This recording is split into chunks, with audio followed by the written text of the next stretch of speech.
اس کے باوجود کہ طالبان پاکستان پر حملہ آور بھی ہیں اور پاکستان کے دستور سے انکاری بھی، وہ پاکستان پر قابض ہو کر اپنی مرضی کا اسلام لانا چاہتے ہیں، پھر بھی عمران خان صاحب اور حکومت کی خواہش غلط نہیں کہ طالبان کے ساتھ مذاکرات ضروری ہیں۔ حکومت اور عمران خان صاحب کو یہ حق حاصل ہے کہ مذاکرات کے ذریعے امن لانے کی کوشش کریں، مگر سوال ہے کہ اب مذاکرات ہوئے تو کس قیمت پر ہوں گے؟ طالبان مانیں گے نہیں۔ امریکہ ڈرون جاری رکھنے اور 2-3 بڑے ہدف حاصل کرنے کا اعلان کر چکا ہے۔ کیا امریکہ کو نیٹو سپلائی روک کر گھٹنے ٹیکنے پر مجبور کیا جا سکتا ہے؟ کیا امریکہ کے خلاف اقوام متحدہ سے رجوع کر کے کوئی فائدہ حاصل کیا جا سکتا ہے؟ کیونکہ دنیا کا اصول ظالمانہ مگر سیدھا سا ہے کہ جس کی لاٹھی اس کی بھینس۔ دوسری طرف وفاقی کابینہ نے طالبان سے مذاکرات جاری رکھنے کی منظوری دے دی ہے۔ وزیراعظم کہتے ہیں خون سے خون دھونے کا سلسلہ رکنا چاہیے، مذاکرات میں ہماری مدد نہیں کی جا سکتی تو انہیں سیبوٹاج بھی نہیں کیا جانا چاہیے۔ حکیم اللہ محسود کے بعد کی صورتحال پر بات ہوگی ملک کے نامور تجزیہ نگار جناب رحیم اللہ یوسفزئی سے۔ رحیم اللہ صاحب، کیا اب مذاکرات کی امید باقی ہے؟ دیکھیں، حکومت تو کوشش کر رہی ہے اور حالات تو کافی پیچیدہ ہو گئے ہیں۔ مذاکرات ابھی شروع بھی نہیں ہوئے تھے، 5 مہینے کی تیاری کے بعد بھی، اور اب تو میرے خیال میں یہ منزل اور بھی دور چلی گئی ہے۔ اب دیکھیں، فی الحال تو طالبان نے انتقامی حملے نہیں کیے، حالانکہ وہ کہہ رہے ہیں کہ وہ حملے کریں گے۔ اگر حملے شروع ہو گئے پھر تو اور بھی بڑا مشکل ہوگا مذاکرات کے عمل کو شروع کرنا۔ میرے خیال میں دیکھیں، حکومت کی جو پالیسی ہے وہ یہ ہے کہ وہ طالبان کو یہ بتانا چاہ رہے ہیں کہ یہ حملہ ہماری مرضی سے نہیں ہوا۔ طالبان پھر بھی شک کر رہے ہیں، اور طالبان کا شک کیسے دور کیا جائے؟ یہ ایک بڑا ہی مشکل کام ہے۔ طالبان جو ہے ہمیشہ سے کہتے ہیں کہ پاکستان میں ڈرون حملے جو ہوتے ہیں وہ حکومت کی مرضی سے ہوتے ہیں، خاص طور پہ وہ فوج کے اوپر الزام لگاتے ہیں، اور آپ دیکھیں کہ اپنی جو ان کی خامیاں ہیں اس کو نہیں دیکھتے۔ ان کے ایک اہم کمانڈر لطیف مسعود افغانستان میں پکڑے گئے، افغان انٹیلیجنس کے پاس تھے، امریکی فوج نے چھین لیا۔ اب ممکن ہے کہ ان سے بھی معلومات امریکیوں نے اگلوائی ہوں اور اس کے بلبوتے انہوں نے یہ حملہ کیا ہو۔ تو یہ میرے خیال میں طالبان کو ذرا اپنے گریبان میں بھی جھانکنا چاہیے۔ ضروری نہیں ہے کہ یہ پاکستان کی حکومت کے تعاون سے حملہ ہوا ہے، یہ لگتا ہے کہ اس میں اور بھی وجوہات ہیں۔ صحیح، یعنی کسی نہ کسی نے مخبری تو کی۔ یہ بتائیے، ڈرون حملے ہمارے نقصان دہ یا فائدہ مند؟ کیونکہ جن لوگوں کو ٹارگٹ کر رہے ہیں، حکیم اللہ محسود، 40,000 لوگوں کا قتل الزام تھا ان پر، ان کے سر کی قیمت تھی، ان تک تو ہم پہنچ نہیں سکتے تھے۔ دیکھیں، ڈرون حملوں میں واقعی اہم لوگ مارے گئے ہیں، القاعدہ کے، افغان طالبان کے، حقانی نیٹ ورک کے، سینٹرل ایشین جو ہیں IMU کے لوگ ہیں، ایسٹ ترکستان اسلامک موومنٹ کے لوگ ہیں، چینی جو سیپریٹسٹ ہیں، اور پھر پاکستانی طالبان، ان کے اہم کمانڈر کافی لوگ ہیں وہ مارے گئے ہیں۔ لیکن یہ بھی حقیقت ہے کہ اس میں اور بھی سویلین بھی مارے گئے، عورتیں اور بچے بھی مارے گئے، بے گناہ لوگ بھی مارے گئے۔ تو یہ دونوں حقیقتیں ہیں، میرے خیال میں ہمیں ذرا بیلنس کر کے دیکھنا چاہیے۔ اب دیکھیں کہ مسئلہ یہ ہے کہ امریکہ نے ان لوگوں کو مارا ڈرون حملے کر کے، پاکستان نے فوجی کارروائی کی۔ وہ امریکی سمجھتے ہیں کہ انہوں نے واقعی یہ ہتھیار بڑا مؤثر ہے، اس علاقے میں ان کی فوج نہیں ہے، ان کا گلہ یہ ہے کہ پاکستانی فوج کارروائی نہیں کرتی، اس لیے ہم یہ ڈرون حملے کرتے ہیں، یہ ہمارے دشمن ہیں اور یہ ہم پہ حملے کی پلاننگ کر رہے ہیں۔ اب یہ رحیم اللہ صاحب، یہ فرمائیے گا کہ کہا جا رہا ہے کہ نیٹو سپلائی بند کر دی جائے گی، 20 نومبر کی تاریخ دی جا رہی ہے، ایسا ممکن ہے؟ نیٹو کے جو چیف ہیں وہ تو کہہ چکے ہیں پاکستان کے حق میں نہیں ہوگا ایسا کرنا۔ آپ کو لگتا ہے اس سے کوئی فائدہ ہوگا؟ ایسا کر بھی سکتے ہیں نہیں؟ دیکھیں، فی الحال تو ہم دیکھ رہے ہیں کہ ایک صوبائی اسمبلی نے قرارداد منظور کی ہے خیبر پختونخوا نے، اور صوبائی حکومت جو تحریک انصاف کی سربراہی میں مخلوط حکومت ہے 4 جماعتوں کی، وہ کہہ رہے ہیں کہ وہ راستہ بند کریں گے۔ اب میرے خیال میں اگر بند کرنا ہے تو پھر متفقہ فیصلہ کریں، پوری قوم، پوری پارلیمنٹ، ساری صوبائی حکومتیں، کیونکہ ایک صوبے میں اگر سپلائی لائن آپ بند کریں گے خیبر پختونخوا میں، اس سے مسئلہ حل نہیں ہوگا، کیونکہ 2 راستے ہیں نا، ایک تو یہاں خیبر پختونخوا اور طورخم کا راستہ ہے، ایک بلوچستان اور چمن کا راستہ ہے، وہ راستہ تو بند نہیں ہوگا۔ پھر آپ کی فضا جو ہے وہ بھی استعمال ہوتی ہے، یہاں سے بھی امریکی طیارے اڑتے ہیں افغانستان۔ اور ایک بات یہ ہے کہ سپلائی ابھی کم ہو رہی ہے، ابھی تو امریکی نکلنے کی کوشش کر رہے ہیں۔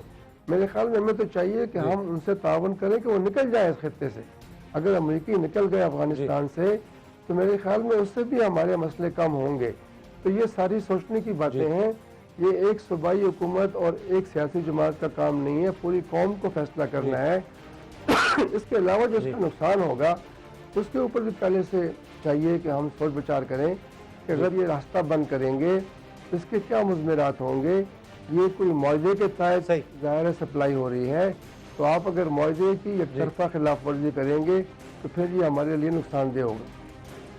رحیم اللہ صاحب, جب ہم نے دیکھا بیت اللہ محسود کی ہلاکت کے بعد کچھ اختلافات بھی ہو گئے تھے طالبان میں, حکیم اللہ محسود جب ان کے لیڈر بنے تو ہم نے دیکھا زیادہ درندگی آ گئی تھی, زیادہ اٹیکس ہو گئے تھے. اب عصمت اللہ کا نام لیا جا رہا ہے, نگران ہی صحیح, آپ کیا دیکھ رہے ہیں ان کے بارے میں, کیا رپورٹس ہیں, کیا کون ہو سکتا ہے نیا لیڈر تحریک طالبان کا اور کیا حالات ہو سکتے ہیں؟ دیکھیں, چونکہ یہ جلدی فیصلہ نہیں کر پا رہے, ان کو مل بیٹھنا مشکل ہے, ان کی اپنی پریکٹیکل ڈیفیکلٹیز ہیں, اختلافات بھی ہیں, تو انہوں نے ایک عبوری طور پر سربراہ بنا دیا ہے. عصمت اللہ شاہین بٹانی جو ہیں وہ پرانے کمانڈر ہیں اور یہ ان کی شورا کے سربراہ ہیں, یہ قائم مقام ہوں گے, لیکن میرے خیال میں یہ مستقل امیر نہیں بنیں گے. مستقل امیر جو ہیں اس کے لیے اور مضبوط امیدوار ہیں اور یہ فیصلہ ہو جائے گا. میرے خیال میں اس میں کوئی مشکل نہیں ہوگی, لیکن دیکھنا یہ کہ کون اس کا امیر بنتا ہے. اور امیر جو ہے وہ خود سارے فیصلے نہیں کر سکتا, وہ شورا کو ساتھ لے کر چلے گا. لوگ کہتے ہیں کہ خان سعید اگر امیر بن گیا تو وہ مذاکرات کا حامی ہے. خان سعید جو ہے وہ ولی الرحمان کے دڑے کا سربراہ ہے جس کی ہلاکت بھی ایک ڈرون حملے میں ہوئی. لیکن پھر حکیم اللہ مسعود کا جو گروپ ہے کیا وہ خان سعید کو مانے گا؟ میرے خیال میں یہ باتیں فی الحال واضح نہیں ہیں اور انتظار کرنا پڑے گا کہ کون نیا امیر بنتا ہے. یہ بتائیے, حکومت کی طرف سے وزیر داخلہ نے آج بھی کہا کہ وفد ایک علماء کا تیار کر لیا گیا تھا, مذاکرات کے لیے وہ جانے والا تھا. کوئی آپ کو نام پتہ چلا کیا اتنی آگے معاملہ چلے گئے تھے؟ جو ہی حکیم اللہ کی ہلاکت ہوتی ہے اس کے بعد یہ ساری خبریں آ جاتی ہیں. لیکن چونکہ پہلے یہ بات نہیں کی گئی اور یہ کہا جا رہا تھا کہ 2 ہفتے میں مذاکرات شروع ہوں گے, تو ابھی میرے خیال میں اگر علماء واقعی جا رہے تھے, 3 علماء کا ذکر ہوا ہے, تو یہ تو رابطہ کار ہیں, یہ تو مذاکرات نہیں کر رہے. انہوں نے تو رابطہ قائم کرنا تھا, دعوت دینی تھی مذاکرات کی. تو میرے خیال میں باضابطہ مذاکرات شروع ہونے میں ابھی دیر تھی, کچھ اور معاملات طے ہونے تھے, کچھ اور گروپوں سے بات کرنی تھی. میرے خیال میں یہ انہوں نے تیاری کی تھی, کافی کوشش کی تھی, لیکن بات نہیں بن رہی تھی اور پھر یہ ڈرون حملہ ہو گیا. تو اب تو مذاکرات میرے خیال میں کافی عرصہ نہیں ہوں گے, اور اگر طالبان کی صفوں میں اختلافات پیدا ہو گئے پھر کچھ گروپ بات کریں گے, کچھ نہیں کریں گے. دوسری بات یہ کہ جو بات کرے گا اس کے باوجود وہ ان کے ہاں غدار کہلائے گا. اگر کوئی انتقامی حملے ہوئے پھر تو مذاکرات بالکل بھی نہیں ہو سکیں گے. تو کافی اس میں ابھی پیچیدگیاں ہیں. میرے خیال میں پھر سے مذاکرات شروع کرنا ایک بہت ہی بڑا چیلنج ہے. بہت بڑا چیلنج ہوگا دوبارہ مذاکرات شروع کرنا. رحیم اللہ یوسف زئی صاحب, بہت بھی آپ کا, لیکن آنے والے دنوں میں مذاکرات کا ہونا بھی مشکل ہے اور خطرہ مزید بڑھ چکا ہے. دیکھتے ہیں طالبان کا نیا لیڈر کون ہوتا ہے. نیوز آر میں ملیں گے بریک کے بعد. کوئی وعدہ خلافی ہے یا منافقت, مگر طالبان پاکستان کو ہی حکیم اللہ محسود کی موت کا ذمہ دار سمجھ رہے ہیں. طالبان پاکستان پر قہر توڑیں گے جلد یا بدیر.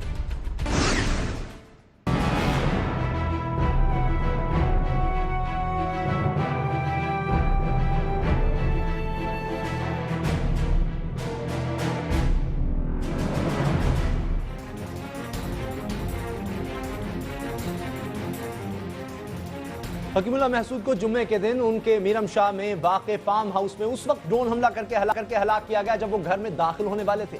اس حملے میں ان کی دونوں بیگمات محفوظ رہیں. ان کا قیمتی گھر بھی ملبے کا ڈھیر بننے سے بچا رہا. ایک اطلاع کے مطابق حکیم اللہ محسود نے 1,25,00,000 یعنی سوا کروڑ روپے کے عوض 1 سال پہلے یہ گھر خریدا تھا. قبائلی علاقے کے رسم و رواج اور رہن سہن کے لحاظ سے حکیم اللہ محسود کا گھر کسی بھی طرح محل سے کم نہ تھا. یہ 8 کمروں پر مشتمل تھا, جبکہ اس میں انار, سیب, سنگترے اور انگور کے باغات بھی ہیں. کمروں میں ماربل فرش بچھائے گئے اور گھر کا ایک مینار بھی ہے.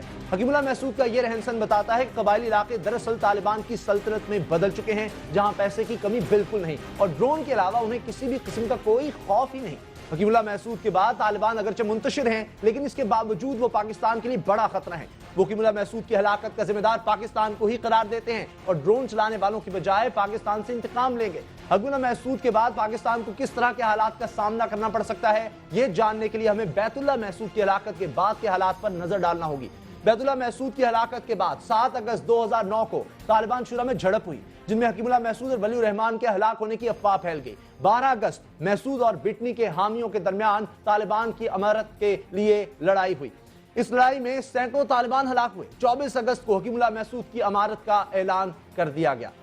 26 اگست کو یعنی حکیم اللہ محسود کے امیر بننے کے صرف 2 دن بعد ہی طورخم پر روزہ افطار کرنے والے 31 خاصہ داروں کو طالبان نے حملہ کر کے شہید کر دیا۔ 9 اکتوبر کو پشاور میں خودکش حملہ کیا گیا، 50 شہری جاں بحق ہوئے۔ 10 اکتوبر کو راولپنڈی میں GHQ پر حملہ کیا گیا۔ 15 اکتوبر کو مناوا ٹریننگ سینٹر FIA اور ایلیٹ فورس بیدیاں پر بیک وقت حملہ کیا گیا۔ 20 اکتوبر کو اسلامک یونیورسٹی میں 2 خودکش حملے کیے گئے۔ 28 اکتوبر کو پشاور مینا بازار میں دھماکہ کیا گیا جس میں 120 شہری شہید ہوئے۔ حکیم اللہ محسود کے بعد پاکستان کی اللہ خیر کرے، مگر اس کے باوجود ہمیں دیکھنا ہے کہ ہمارے اداروں اور حکومتوں نے اس پیشگی خطرے کے سدباب کے لیے کیا کچھ کیا ہے۔ بعض تجزیہ نگاروں کے مطابق طالبان پاکستان کے سب سے بڑے شہر کراچی اور سب سے بڑے صوبے پنجاب کو نشانہ بنا سکتے ہیں۔ پنجاب اور کراچی کو درپیش خطرے سے متعلق حفاظتی اقدامات پر بات ہوگی۔ ہمارے ساتھ ہیں وزیر قانون پنجاب رانا ثناء اللہ صاحب۔ رانا ثناء اللہ صاحب، تیاری کیا ہے؟ طالبان تو واضح دھمکی دے چکے ہیں، بدلہ لیں گے؟ دیکھیں، محرم کے موقع کے اوپر جس طرح سے گزشتہ سالوں میں جو ہے وہ ہم نے فول پروف سیکورٹی کے انتظامات کیے ہیں، اس مرتبہ بھی وزیر اعلیٰ صاحب نے کوئی تقریباً 1 ہفتہ پہلے میٹنگ لی تھی اور اس میں ان تمام اقدامات کو A to Z جو ہے وہ انہوں نے خود بیٹھ کے انالائز کیا، ان میں جو بھی ڈسکشن کے بعد امپروومنٹ ہو سکتی تھی وہ کی، اور اس کے بعد جو ہیومنلی پاسبل ہو سکتا ہے اللہ کے فضل سے ہم نے وہ سیکورٹی کے ارینجمنٹ جو ہیں وہ پورے صوبہ پنجاب میں کیے ہیں، اور امید ہے کہ انشاءاللہ تعالی محرم الحرام جو ہے پرامن گزرے گا۔ نسبتاً پنجاب میں حالات بہتر رہے ہیں، جب بھی خودکش ہم نے دیکھے ہیں خیبر پختونخوا سب سے زیادہ متاثر ہوا، لیکن اب طالبان تو وفاقی حکومت کو بھی الزام دے رہے ہیں کہ ان کی وجہ سے حکیم اللہ محسود کی ہلاکت ہوئی، اور وہ کہتے ہیں کہ صورت مذاکرات نہیں ہوں گے، غلامی میں ہے امریکہ کی، یہ الزام لگایا جا رہا ہے۔ آپ کو لگتا ہے اب پنجاب کو بھی خطرہ ہو سکتا ہے پہلے سے زیادہ؟ دیکھیں، یہ خطرہ تو خیر حکیم اللہ محسود کی ہلاکت سے پہلے بھی تھا اور اب بھی ہے، اور جس بیان کا آپ نے ذکر کیا، میں سمجھتا ہوں کہ یہ بیان جو ہے یہ بالکل افسوسناک ہے۔ اس ہلاکت کے بعد یا اس ڈرون حملے کے بعد جس انداز سے وفاقی حکومت نے اور انٹیریئر منسٹر چودھری نثار علی خان نے اس واقعے کی مذمت کی ہے اور جس طرح سے امریکہ کو اس پورے معاملے میں قصوروار ٹھہرایا ہے، اس کے بعد طالبان کو یہ کہنا کہ پاکستان امریکی غلامی میں ہے، میرا خیال ہے کہ انہیں اس چیز کا علم نہیں ہے اور وہ اپنے معاملات کو خواہ جو ہے وہ اس طرف جو ہے وہ الجھانا چاہتے ہیں، جو کہ انتہائی طور پہ غلط ہے۔ پاکستان کی حکومت نے نہ صرف وزیر اعظم کے وزٹ کے موقع کے اوپر بلکہ چودھری نثار علی خان کی کل کی پریس کانفرنس اور آج کا جو ان کا بیان ہے آن دی فلور آف دی ہاؤس، اس کے بعد کوئی یہ بات کہہ نہیں سکتا کہ پاکستان کی حکومت جو ہے وہ امریکہ کے زیر بار ہے۔ یقیناً آپ کے پاس انٹیلیجنس رپورٹس بھی ہوں گی، کن جگہوں کو زیادہ خطرہ ہے، کن علاقوں کو آپ سمجھتے ہیں کہ زیادہ پروٹیکشن کی ضرورت ہے؟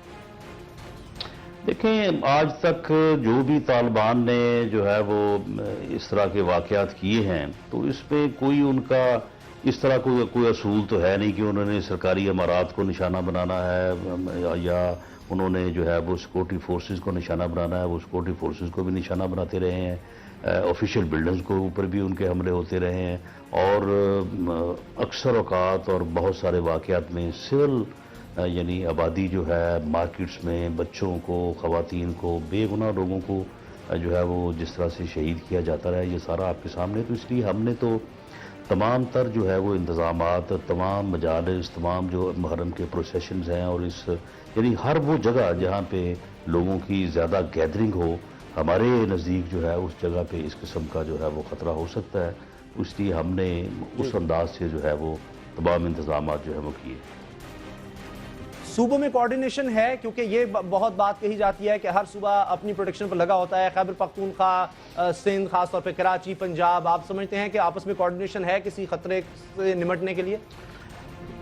دیکھیں کوارڈینیشن جو ہے وہ تو بالکل ہم نے تو ہمیشہ ہر صوبے کے ساتھ رکھی ہے، اور ہمیشہ جب بھی کبھی کسی صوبے میں واقعہ ہوا ہے، جس طرح سے کوئٹہ میں ہزارہ برادری کے جب لوگوں کو جو ہے وہ شہید کیا گیا، تو اس وقت کے وزیر داخلہ نے جو ہے وہ کوئی اس قسم کی سٹیٹمنٹ دی تھی اور کچھ لوگوں کے نام لیے تھے کہ جناب وہ جو ہے وہ پنجاب میں ہے اور ہمارے ان کیسز میں ملزم ہیں۔ تو ہم نے باقاعدہ ان کو یہ آفر کی تھی کہ اگر آپ سمجھتے ہیں کہ کوئی پنجاب سے کوئی ان جرائم میں شریک ہے تو آپ اس کو ایف آئی آر میں نامزد کریں، اور ہم اس آدمی کو جو ہے وہ آپ کو فار انویسٹیگیشن جو ہے وہ آپ کے حوالے کرنے کو تیار ہیں۔ تو اس طرح سے ہم نے تو ہمیشہ جو ہے وہ ہر طرح سے جو ہے وہ کوآپریشن کی ہے، کوآپریشن جو ہے وہ ہونی بھی چاہیے۔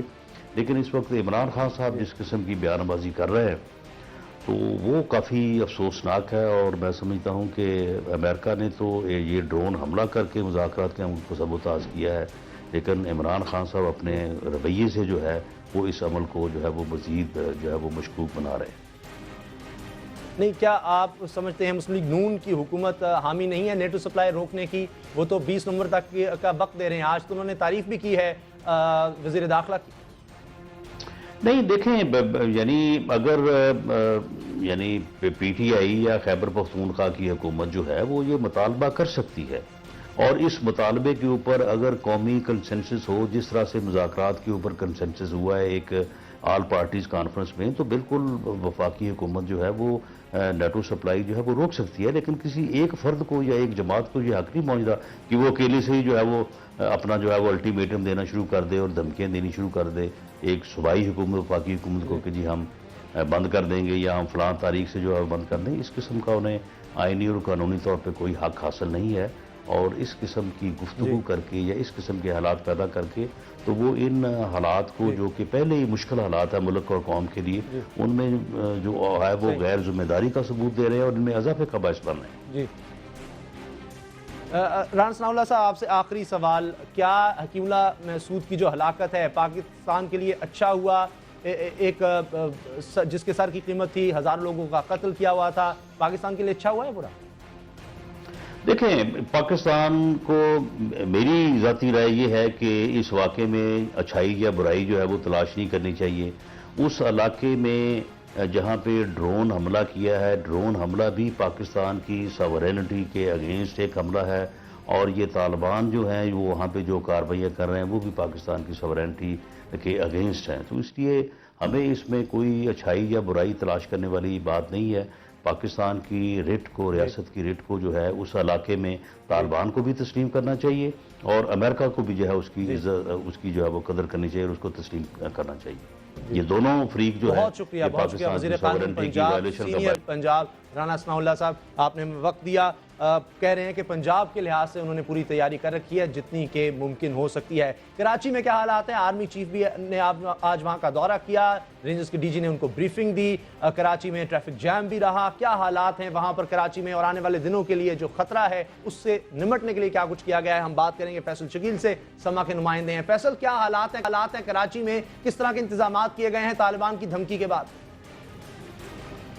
جی بالکل، حکیم اللہ محسود کی جو ہے وہ قتل کے بعد، جو ان کی ہلاکت کے بعد جو ہے وہ یہاں پر کراچی میں سیکیورٹی کے خصوصی انتظامات کیے گئے ہیں۔ سیکیورٹی ہائی الرٹس ہے جب سے واقعہ پیش آیا، اور اس کے بعد قانون نافذ کرنے والے اداروں کے دفاتر، سرکاری اہم تنصیبات، یہاں پر سیکیورٹی بڑھا دی گئی۔ لیکن اس سیکیورٹی کے باوجود، کراچی میں ٹارگیٹڈ آپریشن ہونے کے باوجود، شہر میں جو ہے وہ ٹارگیٹ کلنگ کے واقعات جاری ہیں۔ آج اب تک جو ہے وہ 9 افراد جاں بحق ہو چکے ہیں، جس میں 2 ڈاکٹر بھی شامل ہیں، اور ان میں سے سیکٹیرین جو کلنگ ہوئی ہے وہ 5 افراد سیکٹیرین کلنگ میں جاں بحق ہوئے ہیں۔ اسی لیے جو ہے جس مقام پر آج میں موجود ہوں یہ شارع پاکستان ہے، اور شارع پاکستان پر اب